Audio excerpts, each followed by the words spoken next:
Hey there, Bannock folks. You're watching another episode of Bannocknotes, podcast that holds it down for the underground sound here in Ontario, Canada.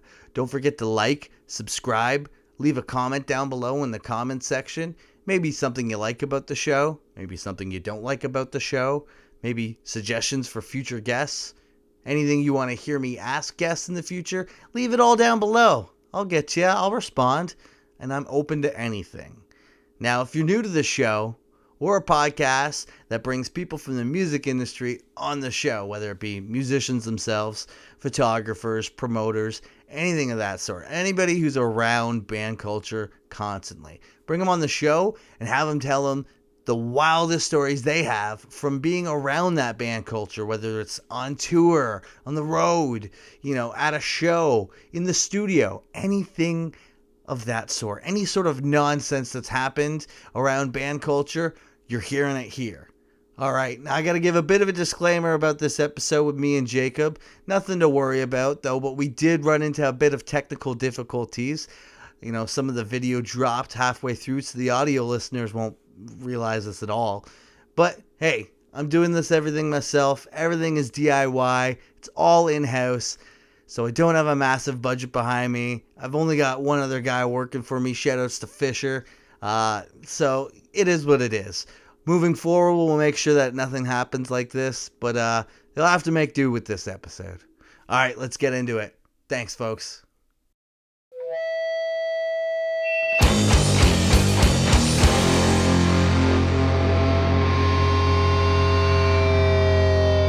Oh, all right.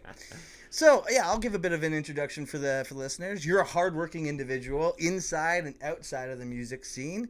You've been with My Son the Hurricane for several years now, but aside from that, you've been playing in music and bands since you were in high school. And you're also like a social media rep for a local cannabis place. Give a round of applause for Jacob Bergsma. Thank you for joining me. Thank you, everybody at home. I can hear you applauding all the way from here. I appreciate it. No, I appreciate that. Hell yeah. And it's true, despite my youthful activities, I've got some age, some years behind me. So I've had a chance to do some pretty cool stuff. Yeah, dude. And music has been certainly a primary interest of mine throughout that time. Mm-hmm. It's an interesting time to be in music, of course. For example, we're doing this podcast, video included, and here I am wearing a mask. Yeah, I know, eh? But I'm very lucky, and I think that it's been a pretty cool run. I understand that I'm lucky because I've had the privilege of at least knowing musicians my whole life, and through My Son the Hurricane, I identify that the things I've had a chance to do are pretty cool. Yeah, that's awesome. So for those who don't know, My Son the Hurricane is it's got a lot of moving parts, right? You got 12, 13 people on stage? Yeah, I mean, technically we're close to 25. What? Just like your team? That's the team, Yeah. yeah. But that includes numerous musicians per instrument. So, for example, we have 2 or 3 trumpet players. We have 2 or 3 saxophone, per saxophone.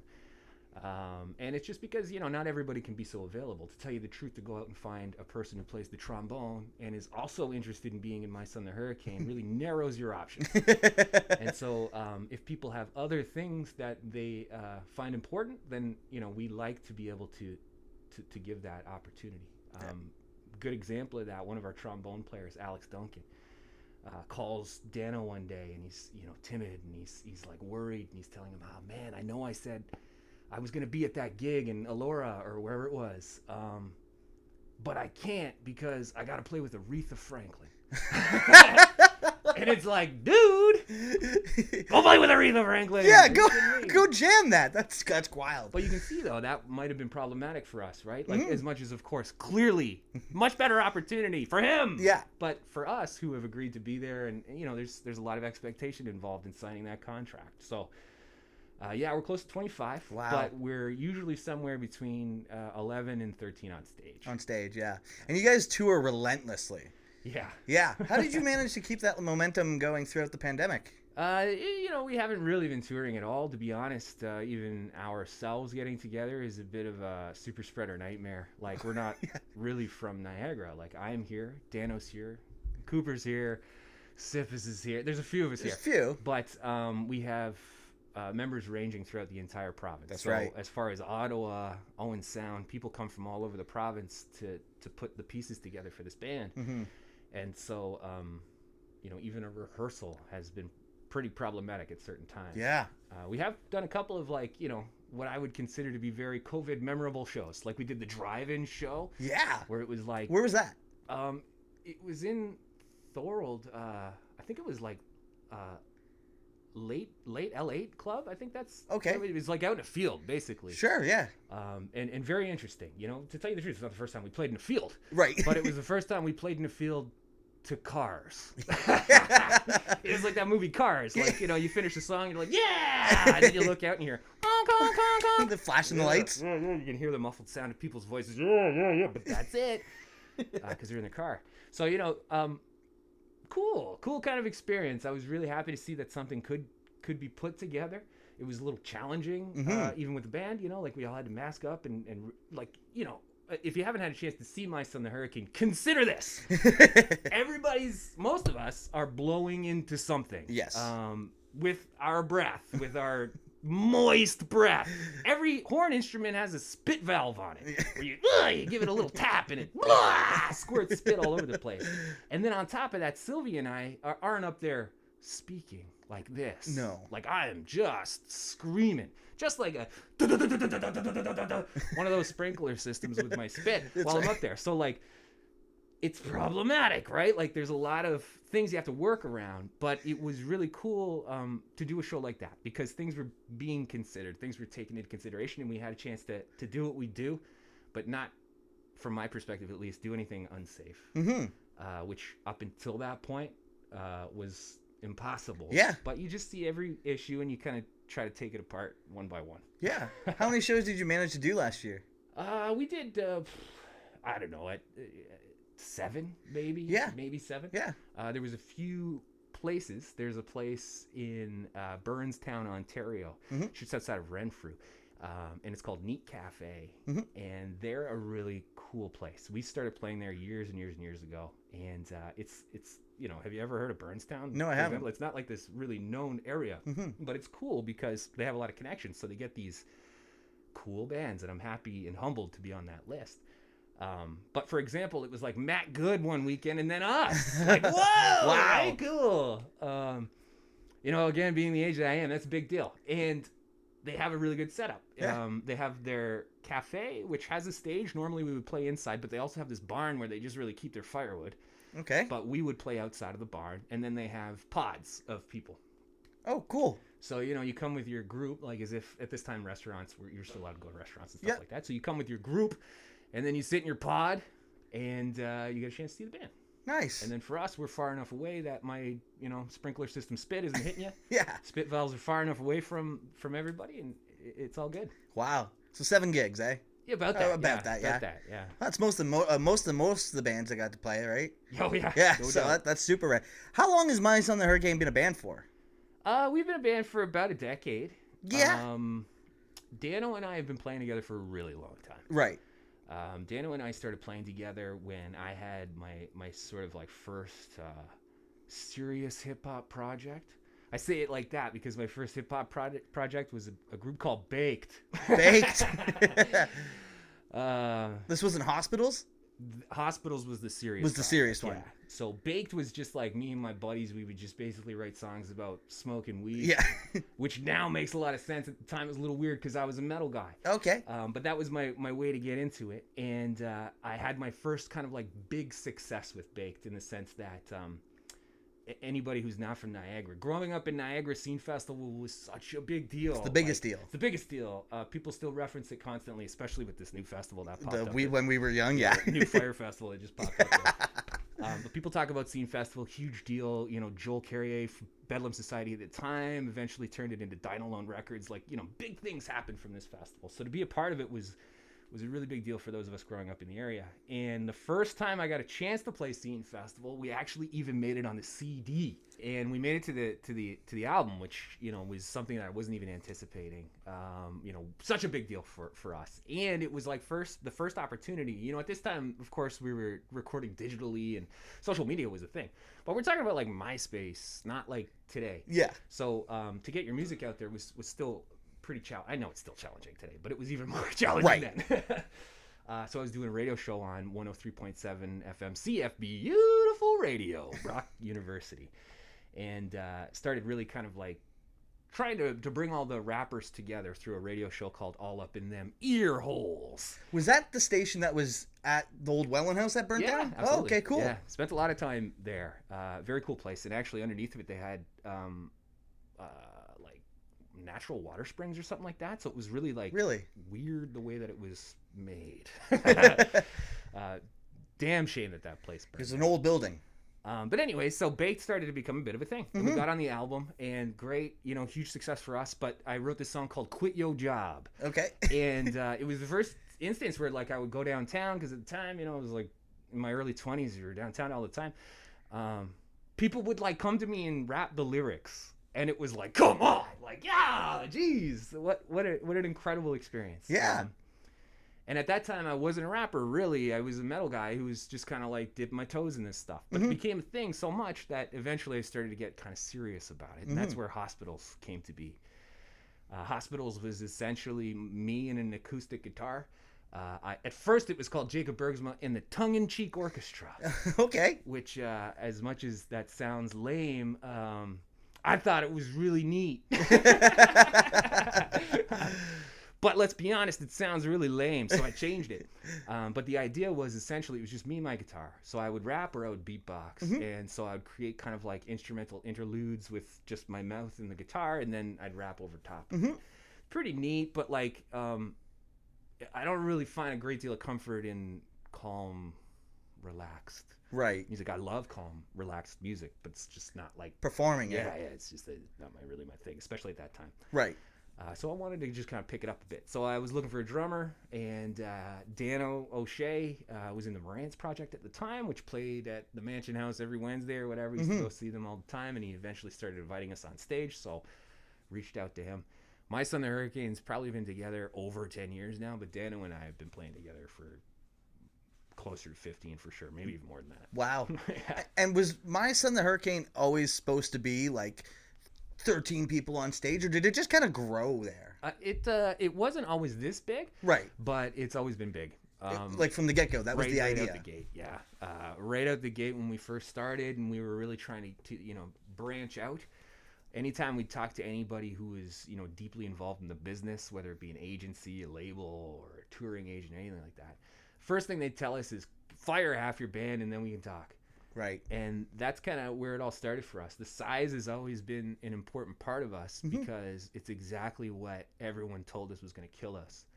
But from my perspective, and I know Dano feels the same way, it's what defines us. Like, we are a big ass band. Yeah. In every sense. Its value is obvious, right? Yeah. And I can say that with confidence. I don't feel like a dick saying that because it's not me. It's not the me show. It's My Son the Hurricane. There's a lot of us up there. Yeah. And it serves its purpose. Like, whether you like My Son the Hurricane or not, it serves its purpose. When you go to a music festival, you'll notice that it's bands like us who close the night. We might not be the headlining band, but we close the night because at 1 a.m. it's a challenge to get people up off their asses to dance around. Exactly. And we will not accept that. No, and especially not with the music you guys play, right? So it's good. It's really cool to be involved in something that you're proud of, but also clearly is a product that belongs in a certain space. Yeah, it's very admirable the way that you folks work. Like, I mean, Kyle and I, we're in a band together, and like, it's like from an outside looking in, from like 5 guys trying to get together to make a practice work versus like 13. Like, it's very admirable. The length that you guys do to make things happen, super admirable. Love it. Well, I gotta say that's Dano. I think that's something that's a common misconception is because it's a lot of my face and Sylvie's face. A lot of times people think Sylvie and I like hang out every day and we think about new ways to orchestrate Hurricane. It's really Dano's baby. Vegas Funeral. Vegas Funeral Records. Dano, being he's got a lot of chops, like he's got a lot of skin in the game when it comes to the business side of things outside of us. Yeah. He has a great deal to offer this band, and really it's something that he's carried through. Yeah. Even in regard to rehearsals, like, I've always had that same problem. I was in a band, for example, called We Want Barabbas with my brother and two of my best buds. Yeah. And somehow we couldn't even get together for rehearsals unless, like, there was hard rules. We even wrote a contract out once. No smoking weed until you show up at rehearsal, okay?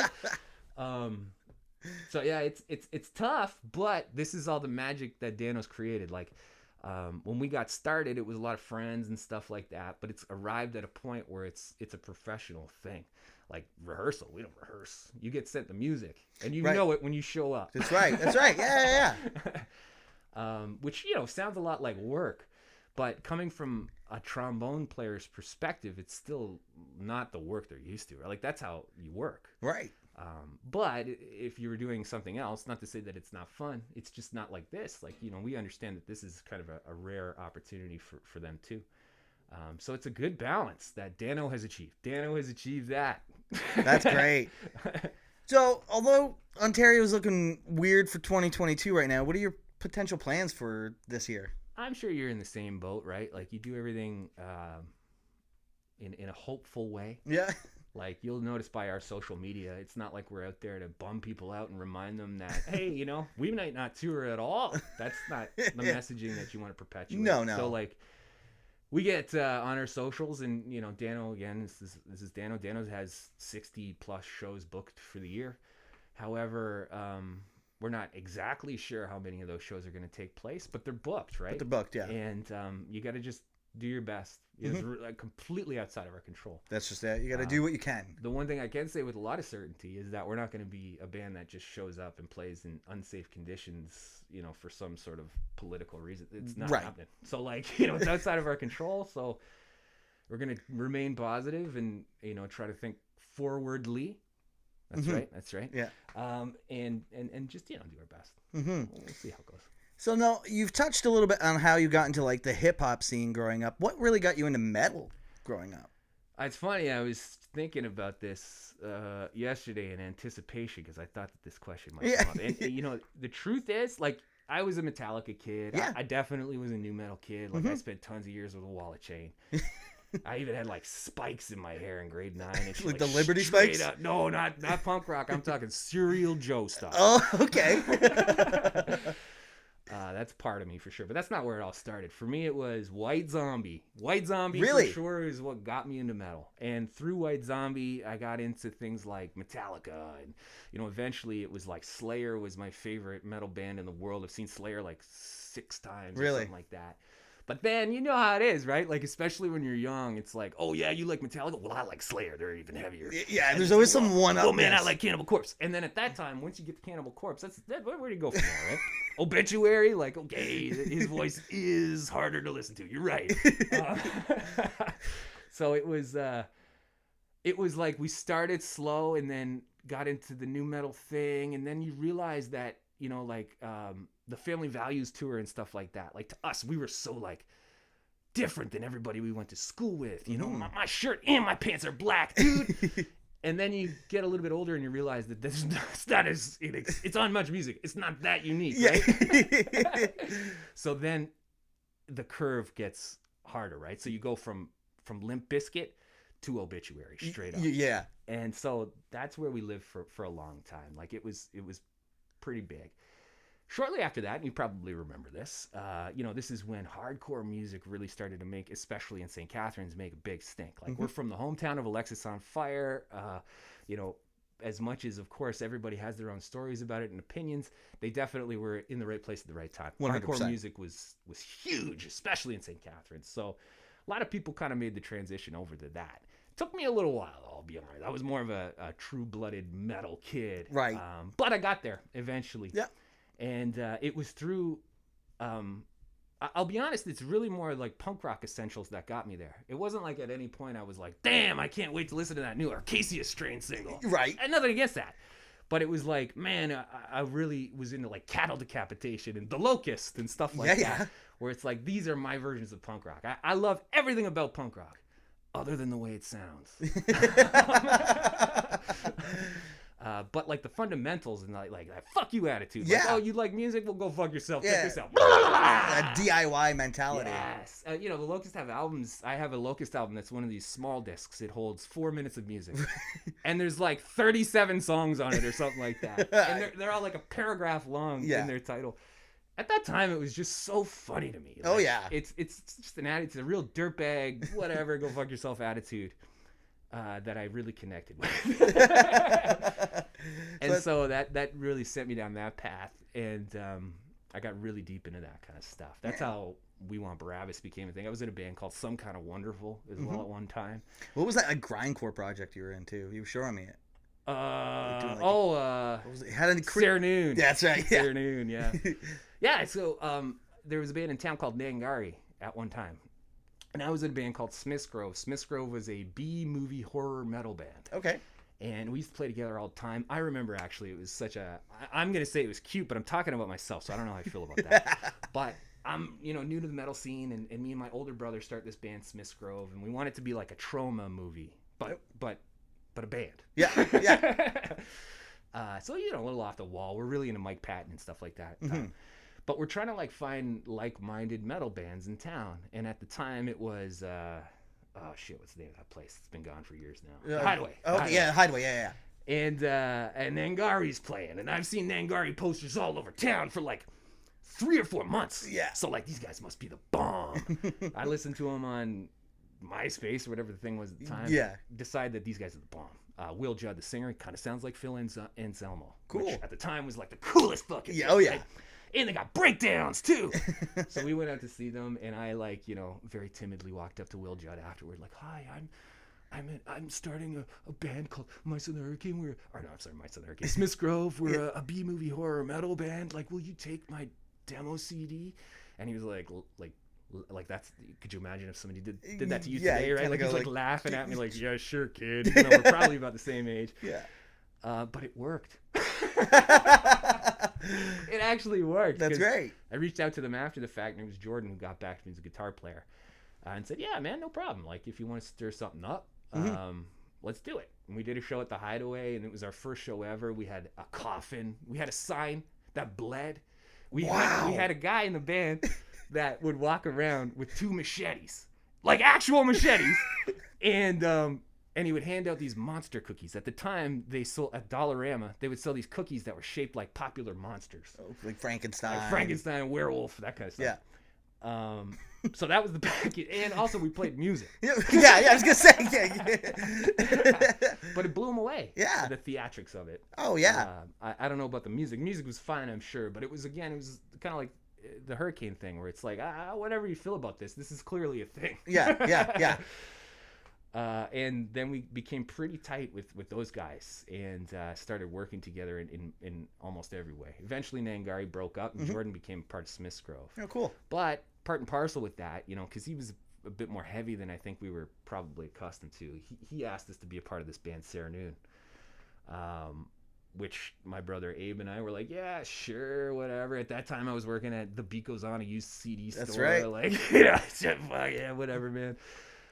I would consider those maybe the most chill times in my life, because Jordan really took care of everything. He'd send drivers up to pick Abe and I up, wherever the hell we were. And he's from Niagara Falls. Yeah. To show up at practice. And then it just kind of blew up. There was an instance where we were supposed to go play a festival, and Century Media Records was supposed to be there. Oh, yeah. I don't know why. Have they stayed? They're still pretty prominent, yeah. At the time, it was a really big deal. Oh, yeah. And so we were jazzed about it. Abe and I were really stoked. And I don't really, even to this day, understand what happened. But 2 or 3 of the guys couldn't be there or something like that. We had already agreed to be there. And I don't know why. Abe and I were like, that's it. That's the straw that broke the camel's back. Right. That was it. We're out of here. Yeah, we're done. And we quit. Which, sounds so weird, so cutthroat and ruthless. But yeah, we quit. But they continued. They actually continued under a different name. It was the guys in Dropped at Birth who actually tagged in. Okay. That's how it was all such a strong community. Yeah. We're all friends. Everyone's playing. Yeah. Totally. And that was very short lived. That band. At that time, I was doing We Want Barabbas as well. Right. Which, man, that was crazy. Those are some times. Yeah. So like your brothers have been in like the music scene, like in several bands, eh? Yeah. Like, I've pretty much always played with one of my brothers. Yeah. Other than more recently, My Son the Hurricane. Right. My older brother Abe was the guitar player for My Son the Hurricane for the first 2 albums. Oh, okay. At least. And my brother John was always my drummer. He was the drummer of We Want Barabbas. That's right. He was the drummer of Disgruntled Employees as well, which is a different project that we all did. And then, everybody kind of got a bit older. And my brother Abe's still absolutely a guitar player. He's probably playing right now as we speak. Yeah. And my younger brother still plays, but he's pretty deeply involved in skateboard. I was just going to say, like, did he turn pro? He didn't, but he got about as close as you can. Yeah. Without, like, I think he did like an underground pro type thing. Oh, cool. He's always been so good. And he was skating for a bunch of different people out there.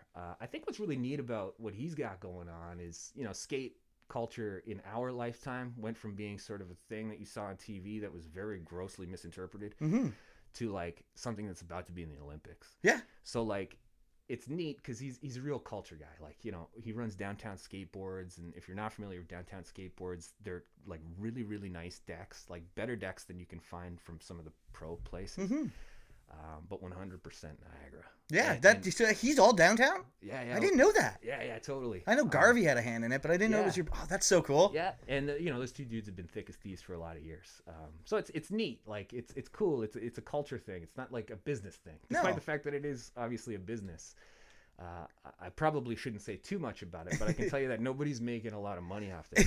It's there to be a significant part of St. Catherine's culture. Yeah, absolutely. And I think it's working. I think it's working too. Yeah, that's awesome. Yeah, I'm lucky. I grew up in a very musical household. My father was in bands when we were young, like cover bands and stuff like that. He had a saxophone and shit like that. We always had one TV, but there was pretty much a guitar on a stand in any like common space. Nice. So like I learned to play Smoke on the Water when I was like, I don't know, it's the first song 35. you learned. Right? Yeah.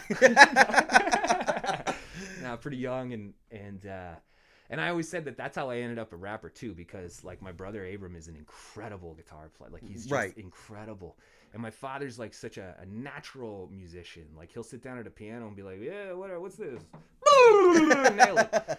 And my little brother's an incredible, like his sense of rhythm is just so on point. Like he can just sit down at a kit and just blow you away. And then too, like not traditional stuff. Like he's just pulling it out of the air.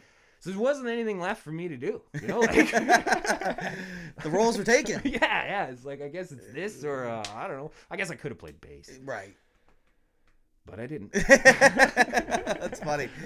What are some of Ontario bands that you've caught your attention with in the last year or so? Is there any Ontario bands that you've been following closely? Yeah, there's a handful of them. I mean, I think that it's interesting because, to be honest, I don't listen to a great deal of rap music. And maybe it's because of the place that I'm in my life. Like, I'm in my mid to late 30s. I've got kids and stuff like that. It's not like when I get home, I'm going to be like, yo, kids, you want to hear what Necro's got going on? Like, it's just not really conducive to my lifestyle right now.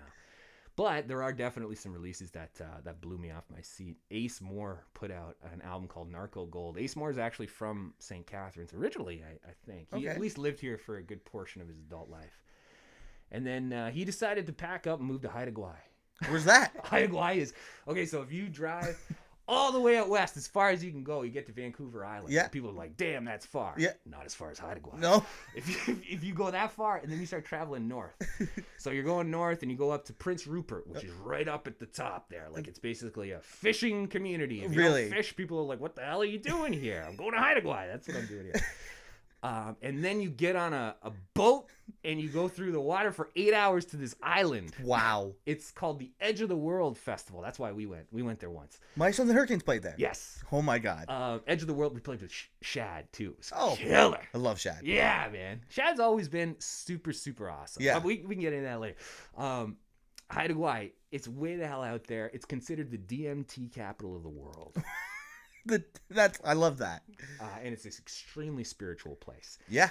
Up until somewhat recently, it was basically just the indigenous peoples Right. and expats, Mm-hmm. people who were running. Mm-hmm. And for years and years and years, it was just that. And, over the years now, glamping is a thing. And so Right. people fly in and they have like fishing trips and stuff like Okay. that. But it's still very preserved. Yeah. When I was there, there's like one spot on the island where you can stand. This isn't true. This is a bit of an exaggeration. One spot on the music festival I was in where you could stand where you might get cell reception. Really? Yeah. You just might. You might. Who knows? Yeah, great thing for a dude with kids at home. It's a very, very special place. Yeah. But it's kind of unknown. Like I didn't know how to go before we had an opportunity to play there. And he decided to move there. It had nothing to do with us. Like he just, he must have been aware of it for whatever reason. Decided to move there. And he was a very like, I would say, lyrically advanced rapper to begin with. Okay. But what I really love about this album is that he's just jumping out. Like his level of confidence seems to be growing. He's growing clearly. Mm-hmm. Because he's got tracks that are like straight spoken word that like, I know it's not too far out from a regular rap song, but it's like creatively though, this is a big risk. Mm-hmm. Like, you're kind of getting into the slam poetry, like, Yeah. bim bap boop kind of stuff, which I almost sound like I'm making fun of it. I'm not. To me, it's like, that's ballsy. That's really neat. It's tough. And it's not like you're just spitting out garbage. Like, it's like what you're saying has context to it too. So lyrically advanced rapper, and now with this new album, there's new stuff there too. It's just really cool. Yeah. And what artist was that? Sorry. His name's Ace Moore, the Ace corner Moore. store rapper. Cool. Calls himself. Narco Gold is the name. Narco Gold. I'll have to check that out. Yeah, I guess I should plug Ez's new album too. Ezza just put out Ezza, a new that's right. album. I got to speak with him because of the year in review Yeah, thing that we got to do. totally. And, I definitely got to get Ezza on the show because I loved speaking with him. Yeah. Yeah, he was great. Yeah, he's so down to earth. I got to know him years and years and years ago. When I was, kind of coming up in rap, I was always very tight. He's been my friend since high school. Jamie Townsend, jack shit. Yeah. And we're a bit older than Eric Ezza. So I was unaware of him, but Townsend brought him to me through this song called Ray Gunslinger. And at that time, like, it was still like very aggressive rap was cool. Yeah. So you expect younger people to not really be into that old school shit. You expect them to be more into this like aggressive stuff. Right? And that was the case, generally speaking. But then this guy, Eric, comes up. I forget what he was going by at the time. I wish I remembered. But yeah, he brings this track and it just made Townsend and I just howl. Like, who is this kid? Well, it's Ezza, and he's even better today. That's awesome. Yeah. Heck yeah. Cool. So before we get into some anecdotes with each other, I know that you're quite the 90s kid. Yeah. Growing up. I got to ask the one important question, because you're a little older than me, so you probably indulged in this a little bit better. What system was the home entertainment system? Was it the Sega for you, or was it the Super Nintendo? That's a challenging question. I actually am maybe the perfect age. I'm not going to say I'm the perfect example, but I'm the perfect age. Yeah. Because I have two systems. Well, kind of three systems that were like the iconic one. Yeah. If I had to choose one, I would be the first one because it was the first one and it was the first experience. And I'll very quickly tell you the story. So it was Nintendo Entertainment System. Yep. Christmas, we're kind of stoked. We're thinking we're getting a Nintendo. We get to the end of the Christmas experience and there's only one gift left. It's from my mom. Yeah. My mom grabs it and starts unwrapping it and realizes the tag's loose, looks underneath. Oh, this isn't for me. This is for you, boys. Oh. And nice. At this point, we're totally like, this was basically the Christmas Story thing. Yeah. When he finally, what's behind that desk? and so, yeah, I'll never, ever forget that. But PlayStation was a big one too. PlayStation. Because this happened, it's not like my parents could pull the same trick. So what they did was they also got us this PlayStation for Christmas one year. But my dad was like, well, kids, I just want to let you know it's just not in the cards. And I don't want to pour salt on the wound. But I know you got a bunch of time off over Christmas. So about a week before Christmas, when Christmas vacation started from school, he went and rented us a PlayStation. So it was like such a power move, man. Yeah. Like, obviously it's not happening, but also I appreciate it. Like, so thoughtful. Right? Yeah. Like, I'm bummed, but I'm not upset. Yeah. Yeah. And it was all a ruse because they did get it. That's funny. That's great. Back in the day when you could rent systems. I don't even know if you could still do that. I don't even know. Yeah. Wouldn't it be interesting if you could rent those systems too? Oh, yeah, eh? That'd be a good time. What would be your favorite game for the NES? Sorry. Excite Bike. Excite Bike. Excite Bike, 1000%. Classic. And there's another one called Urban Champion. I don't know if you're familiar with this one. You probably do remember it. You just forget that it's called Urban Champion. I did, at least. And I had to, like, search it. I ended up on archive.com, and I found it. But anyways, it's two dudes. You get dropped in a city, and there's a building behind you. Okay. And basically the two dudes walk toward each other and fight. But you're only allowed to punch in the gut or the face. That's it. And every time you do, the guy goes back a little bit. Right. Until you fall out of frame. Then you go to the next building. But once you punch the guy out of 3 frames, there's a sewer there. And you punch him into the sewer. That's how you win. That's how you win, eh? That's great. What was that? Urban Assault? Urban Champion. Urban Champion. River City Ransom was a big one, too. I remember that. Yeah. It was a really big one for us. Yeah, those are great games. I remember, I forget what it was, Electronic Supermarket at the time or something like that. My older brother must have saved for 5 years to buy that game. And he did. Came in such an odd package, I remember, too. Yeah. But that was a big one, man. It's such a, like, for that kind of game, it was so huge. I don't think I ever finished it. No. It's a big game. Yeah. Yeah, quite big.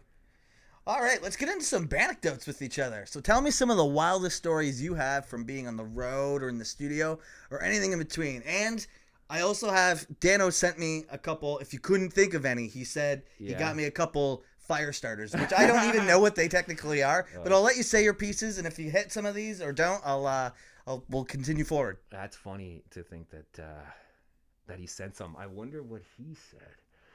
There's a handful of them, of course, being in a band with so many people, it's lots of opportunity to get into crazy stuff. I'll tell you about one thing that we've always maintained. It's a little thing called Sock Goblin. Is that something he put in there? Sock Goblin? No, he didn't. All right, cool. This one's not that wild. It's not like you're going to hear Sock Goblin and think, oh man, those mice on the Hurricane Cats, they're nuts. But we've always maintained this very strict rule. You can do whatever you want after the show. If we're at a hotel or somebody's house or something like that, you can go to bed. If you're like, hey man, I'm tired, I'd like to go to sleep, nobody's going to have a problem with that. Other than we might call you a bitch a couple times. Yeah. But if you fall asleep on the couch, we're cutting the tips of your socks off. It's called the Sock Goblin. You cut the tips of the socks Just off? the tips. And the first time we did it, it was Andrew Harwood. I don't mind dead naming him because it's Andrew Harwood. He used to be in the band. We're partying and all that shit goes on. Anyways, we Sock Goblined him. He comes up in the morning. He's got marker all over his face too. He doesn't realize it at the time. He comes upstairs and he's like, boys, I think I partied so hard that I blew my socks out. Sock Goblin. Man, that must have been a pretty clean blow. If Yeah. that's the case, like, it was a clean cut. To think that they just, like, split at the seams. Yeah. How many people have fallen victim to the Sock Goblin? I've been Sock Goblin. Oh, you have? A couple of times. Couple sure, times, yeah. eh? A couple times. It's been over a decade, right? So there's lots of opportunity. I think that there was a certain crew of us where everyone had been Sock Goblin. Right. But it's been a while, like, especially over the pandemic, the faces in the band have changed quite a bit. So there's lots of Sock Goblining to happen still. Yeah, you gotta get initiated in. That's great. I got another quick one. So we're playing in Windsor, Ontario, and just hanging out. I ended up going outside, smoke a joint with some dude after the show. He was just some dude. He was interested in the band, whatever. I don't know what's going on. Anyways, took a little while. I guess a lot longer than I was anticipating, because when I came back inside, the entire band was gone. Okay. Which, I'll be honest, isn't terribly uncommon. There's a lot of people that watch it. A lot of people. Anyway, somebody offers to give me a ride to the hotel we're staying at. Well, yeah, that sounds great, and thank God, because, like, I don't even know where the hell I am, right? Like, this really worked out well for me. And also, I don't know who you are, so I hope that you're being genuine. Yeah. Turns out they were being genuine. They dropped me off. That's good. I get to the hotel. I had not been there yet, so I'm still trying to figure things out, and I'm looking at my phone and stuff, but this is quite a few years ago. It's not like the information wasn't on my phone. Right. But my phone's out, and then I get out of the car, and I start walking toward the hotel, and I realize I left my phone and my keys in the car. Oh, no. And I don't even know these people's names. You don't know them. Like, what am I going to do? Call the venue in the morning and be like, do you know this person? And try my best to describe this person I was hanging out with after smoking a joint drunk after a show? Yeah. Not happening. Yeah. So I chased this car down the street. Really? Full sprint. Full sprint. Yeah, man. Like Terminator 2 style. Have you seen this boy? And I'm bolting. And like, I'm talking like 3 blocks. It must have been like, you know how they say when mothers see their child in a compromising situation, they could like lift the car, get that adrenaline, gorilla strength or whatever. This is how passionate I was about getting my fucking phone back. So yeah, 3 blocks in, and I finally get there, and I knock it on. I left my phone in your car. I scared the shit out of them, but I got my stuff back, all of it. Nice. Then I'm going into the hotel like, boy, I got a great story to tell these guys, right? Oh man, this is gonna be good. I can't wait to hear this. I get inside and it's one of the guys' birthdays. Okay. And in Windsor at this place we would play. It's called the DH. Dominion House. Yes, actually, last time we were there, I saw Sinner was playing there. Yeah, a day or we two played before there. us. Yeah. They have this thing called the Eggermeister. Next time you're there, inquire about it. Okay. If you haven't. If you're curious about what an Eggermeister is, it's exactly what it sounds like. Jägermeister in an egg. Like the shot? Yep, in a hard-boiled egg. Like they hollow it out, and it's Jäger in there instead of yolk. Right. Just about the grossest thing you can imagine, Yeah, right? how did they come up with eggs, Jaeger? We can make something out of this. Yeah. Hey, you know what? I don't think we clean up puke enough here. Let's make a product to encourage it. Yeah. Anyways, he ended up, that night it was his birthday, so on stage I was like, it's his birthday, buy him Eggermeisters. And they did. They bought him all kinds of Eggermeisters. Oh, boy. So yeah, anyways, all this goes down. I finally get to the hotel. I'm walking in all stoked, like, I got a story to tell you guys. And as soon as I open the door, he falls over from the washroom. You know how hotels are, right? You walk in the front door, the washroom's just to the right or the left. Falls down and pukes like an incredible amount of eggs and Jägermeister. It totally killed my story. I had nothing after that. I basically haven't told that story until today because the Jägermeister just ruined it.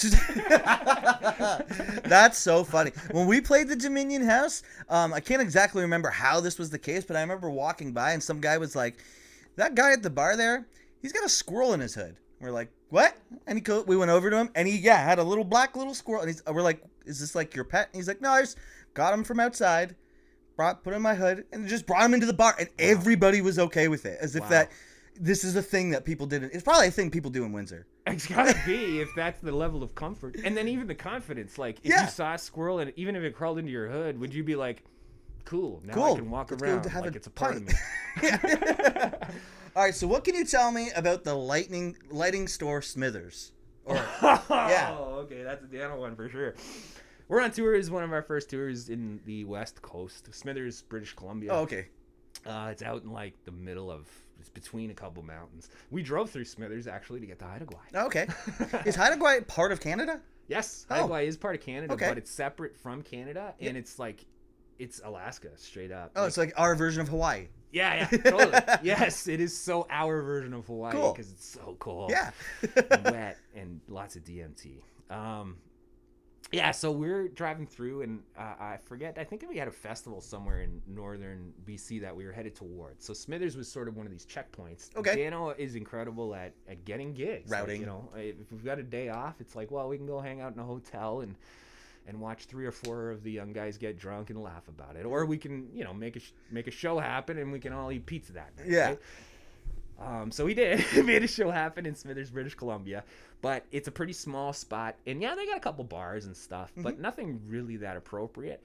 And the person who's really interested in booking us, he owns a lighting store. Okay. And I mean like a traditional lighting store, like Don's Lighthouse here in town. Yeah. Perfect. Yeah. And for those who don't know, it's just a store filled with lamps. Yeah, totally. Yeah, a lot of hanging fixtures and stuff like that. You don't want to sneeze in that store. No, not at all. No, don't put a bull in there. It's not like a china shop. Yeah. Which is hilarious because we're kind of like a bull. Yeah. And this is You're kind a of like a hurricane. china shop. Yeah. So totally inappropriate. But we show up and we unload into this. We walk past a bunch of chandeliers and stuff like that to get to the back where he does the work, because he actually does like lamp work in there, like, welding and stuff like that. So there's at least a spot, but he's got like a classic, like elementary school announcement PA system in there. Like, it's a very different situation than we usually walk into. And then we realized that that's where we're playing, right there in the store. And there's maybe about 20, 25 people who bought tickets, and they're like closer to us than you and I are right now. Wow. And it was so awkward, but I'll be honest, that's not incredibly uncommon for me. Like, really, when you think about our band, to play somewhere like that is awkward for any band. Yeah. But, it's like if you had a couple of brass instruments in a band like that were playing some kind of chill songs, you can make it make sense in your head, right?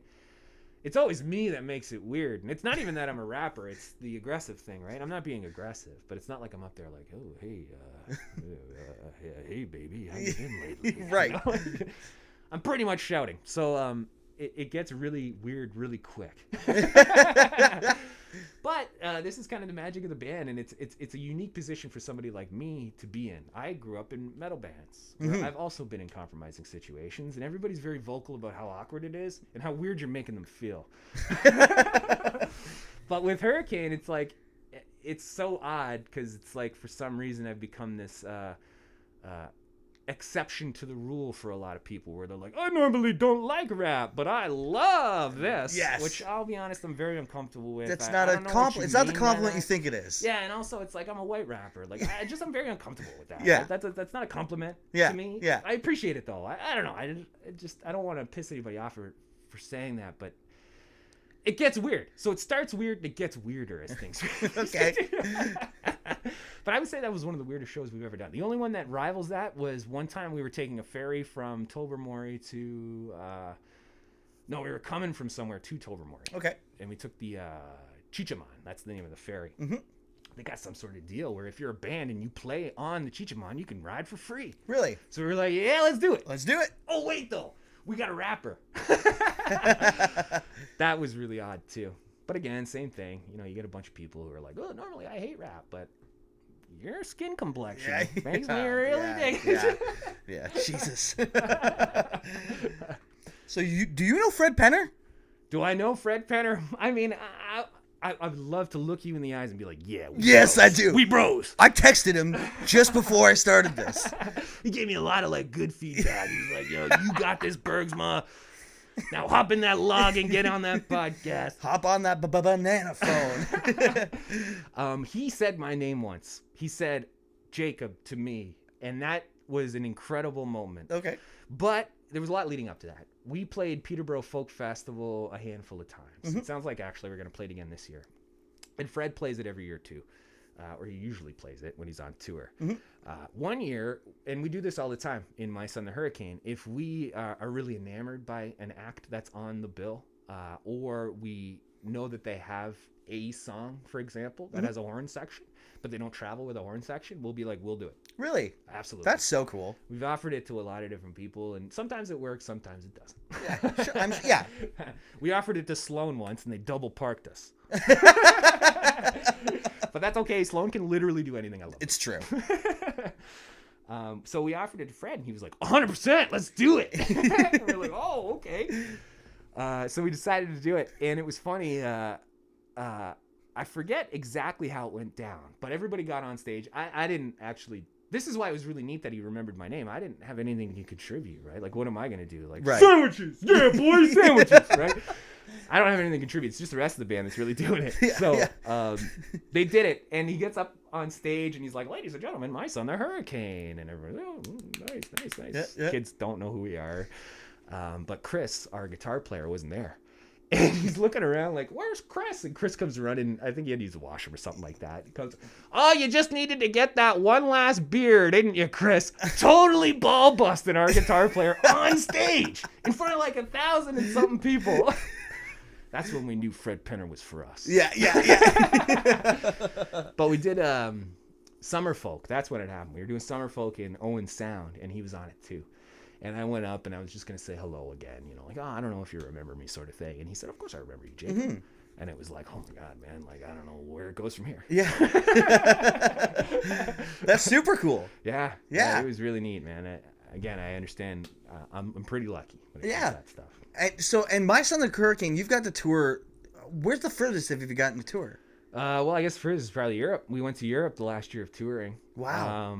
That was, something I really was taken aback by. Yeah. It was really cool, actually. I won't spend too much time talking about it, but we went out our very first time in Europe to a festival called the Iheart Music Festival. Yep. And it's in Sweden. Okay. It's a music festival, but it's not a music festival in the scene festival sense. It's a music festival that's for industry people. So the idea is that people come from all over, especially North America, all over the world to play this festival because everybody who runs a festival in Europe is at this festival. Okay. What a great festival to play, right? Yeah. Again, Dan O'Shea, that's Vegas Funeral Records right there. So we fly out to this festival. We don't know what to expect other than that we're playing 3 shows. The first one's small, the second one's at a bigger venue, and the third one's at a pretty large place. And that's really all we know. Everything else is up to us, right? Like even when I got there, I had to go get like a converter for my microphone and stuff like that. Really? I was so ill prepared. Yeah. We get there, we did the first show. It was, 10, 15 people were there. Everybody speaks great English there, by the way, so there wasn't really a communication barrier. And they were very into it. And we're like, man, awesome. Like, wow, it's so worth it. So worth it to be out here. What an experience to play for people from out here and, really cool. We did the second one and it was like, holy shit, there's like almost 500 people here. Wow. Like, this is neat. Yeah. Like, man, I don't know what's going on. And then for the third show, honestly, Phil, I don't even, I almost feel choked up talking about it. We played the big stage. It was so packed in there. They couldn't, I'm sure that it was legal and lawful, but the capacity was I couldn't even move around. Wow. And there was a lineup out the door, down the stairs, and around the corner to get in. Really? And it was how? What's going on, man? I don't know what's going on. That's crazy. I haven't really been talking to many people. Daniel's been talking to everybody. I haven't really been talking to many people. But, this is I don't even know what to say about that. And then the show just was a banger. It just did really, really, really well. And then after that, that's when all the offers come out. We had a Scandinavian tour booked. We were supposed to be in Berlin last year. Right. But obviously, Pandemic. Yeah. I can't even go to the city next to me. I'm probably not going to be flying to Europe. Yeah. Wow. So how many shows did you do out in Europe? We just did those 3, to tell you the truth. Yeah. And then there was a lot kind of going into the next tour season. Yeah, right. But yeah, that was kind of the tip-off point for us. Yeah. And it wasn't we just got there. There was a lot building up to it. Dan was very involved in the music industry, so it was something he was really working toward. Probably passionate about it too. Very passionate about it. And shout out to the government of Ontario. We actually had a grant. Oh, really? We were actually given a grant. First time we were given money from any kind of federal or provincial system. Be given money from anything outside of private. We've been funded privately a few times, but that was pretty cool. That is cool. That's super cool. We got out there. It was great. It was one hell of an experience, man. Yeah.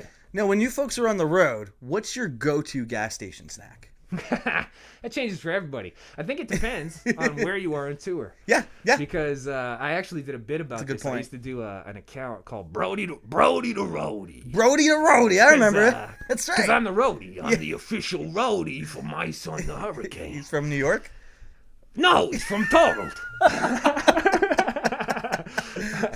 I had a whole backstory built up, but I did a bit about this through Brody to Roadie. When you get out on tour, just like anybody else, you're like, man, let's start with McDonald's, right? What time of the day is it? Let's get a breakfast sandwich, baby! And then, you get coffeeed out and, you start it all over the next day. Yeah. But then when you're a week, 2 weeks into tour, it's like, where's the Subway at, man? Yeah. Is Quiznos still a thing? And then by 3 weeks, it's I'll eat at the venue. I just want tomato juice. Just something that's going to make it so that going to the washroom doesn't suck. Yeah. I need to at least trick my body into thinking I'm being healthy. That's right. So tomato juice is vital. Tomato it is the juice. thing. Yeah, I didn't really get there until I was a little bit older. But yeah, man, you bring a couple of TJs on the road with you. You can just toss them in your underwear drawer or whatever, in your bag, and you just let it rip every once. If they taste gross, no matter what, it's not like you need to chill them. Or anything. It's not a taste thing. You're not doing this because you like. Is there a preferred brand? I usually go for the V8s. Yeah, V8. And I like the 20% less sodium. Why? I don't know. It makes me feel a little bit better. Oh, I guess. yeah. I wouldn't Okay. say sodium's anything I'm watching. I'll sit here and eat salt and then drink the 20% less sodium. right. It just makes me feel better. Just feel better, yeah. That's awesome. So, let's say My Son the Hurricane's at the level of Metallica. You guys are selling out arenas all over. What is the rock star dream rider? What's waiting in the green room for you? Oh, the rider. Oh, man. Now, you can get as wild as you want. We've always been very humble with our riders.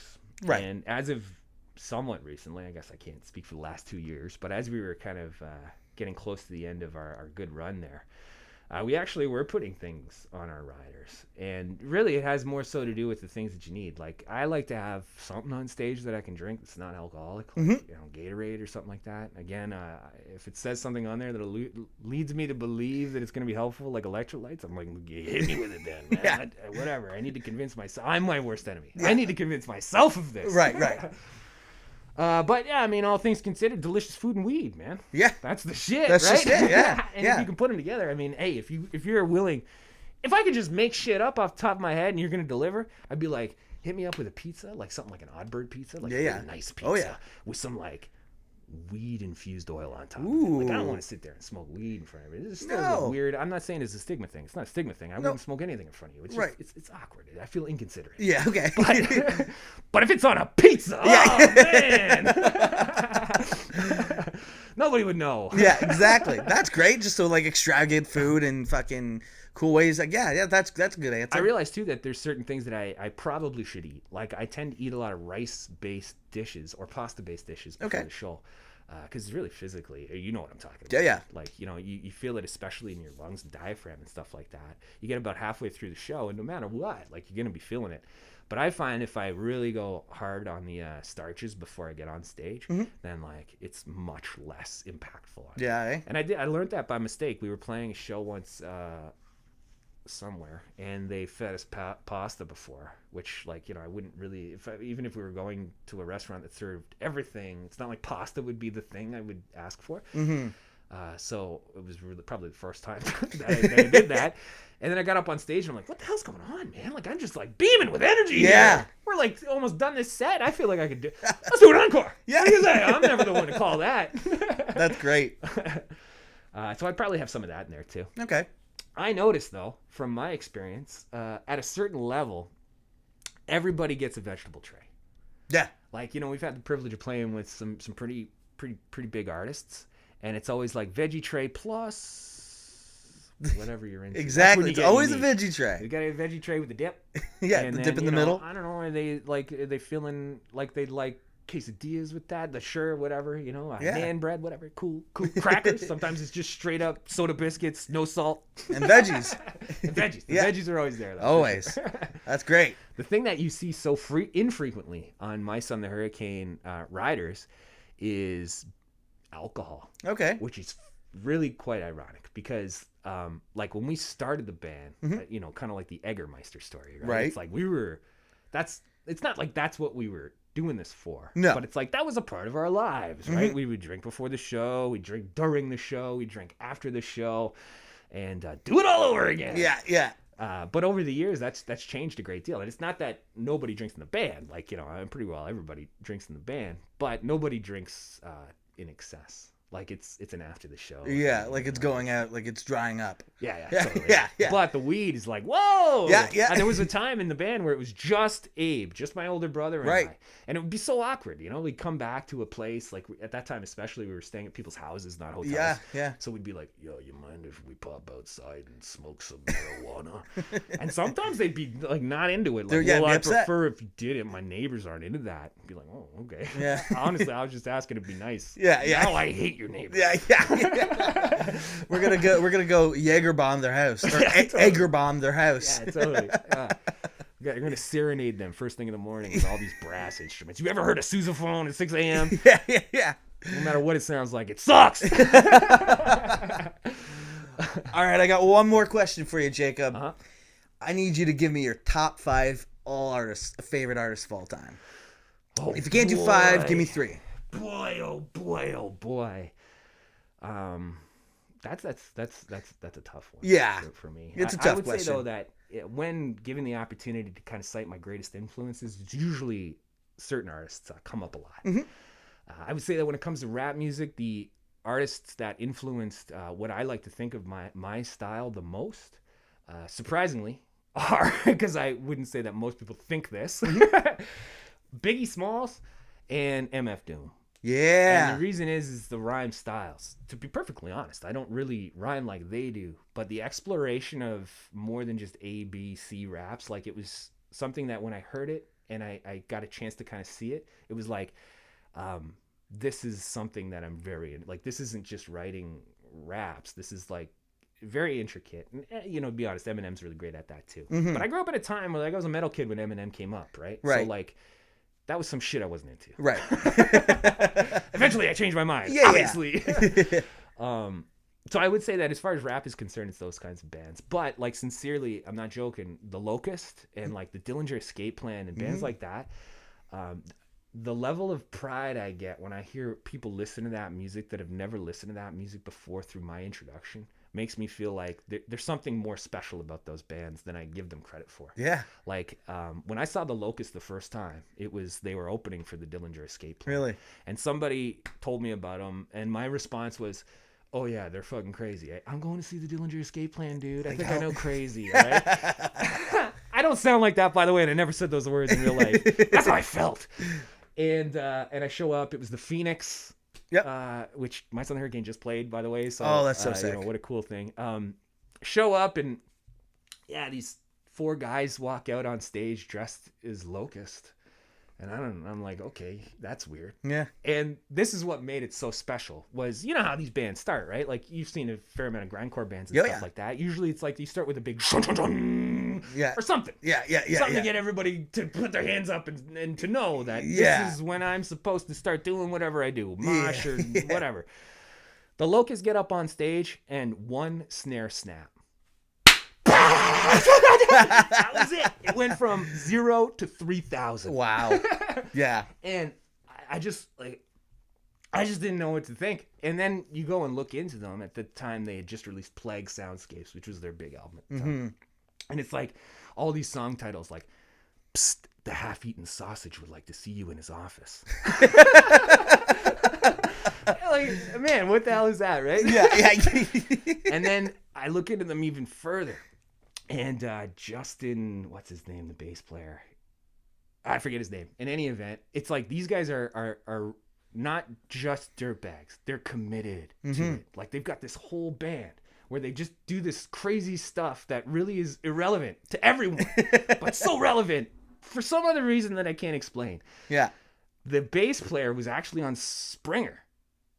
Really? And apparently he made a bunch of stuff up. Yeah. Like, I think he might be bisexual or something like that, but he made a story up about how he was sleeping with this guy and his girlfriend didn't know about it. Allegedly, it was all made up, but he's rocking a Locust t-shirt the whole time. Yeah. That's so cool. And it's like, I guess it's kind of like this whole thing. The birds aren't real. It's like, I just have the utmost respect for people that, like, live the troll. Yeah. You know what I mean? Like, it's not like you're just online and you're under a pseudonym and you're just making fun of people because it makes you feel big. It's right. Like, it's the satire thing. It's like, you are a living, breathing example of excellence. Yeah.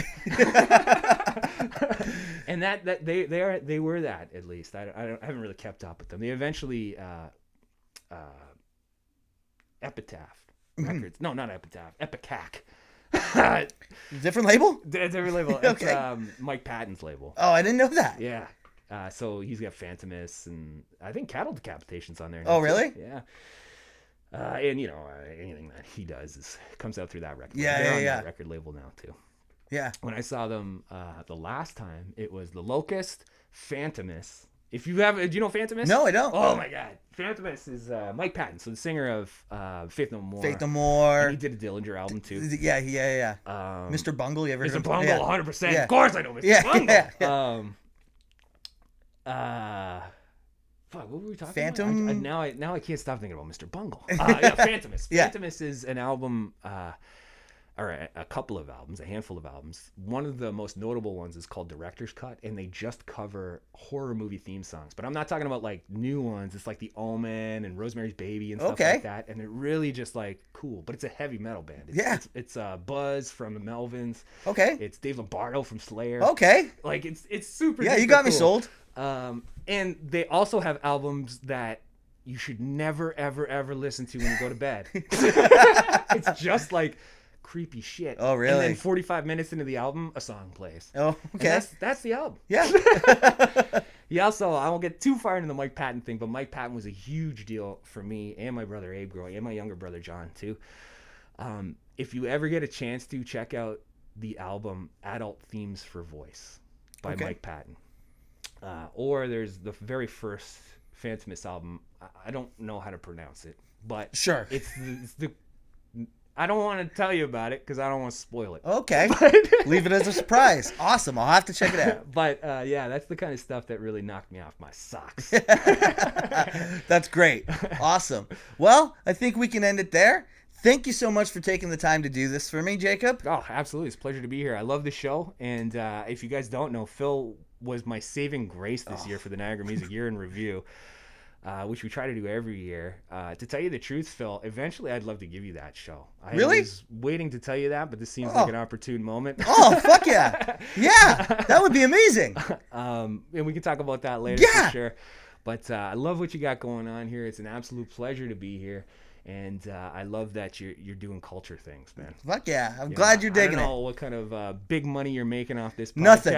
I'm in the negative. But this shit matters, man. Support, like, subscribe. Yes, get it in. So, but if you have any social media or plugs or anything, now would be your time. All right, I may as well get them in. So, of course, My Son the Hurricane's online. You can check them out on all the social media channels. We're even on TikTok now, if you can believe it. Myself, I'm on there too. If you want to check it out. More than anything, I'm on Twitter. Twitter's pretty much where I live as a middle child who loves just dirtbagging around. Twitter's the place for me. And then, of course, Garden City Cannabis Co. That's right. We're all over the place. Yeah, that's right. Right on.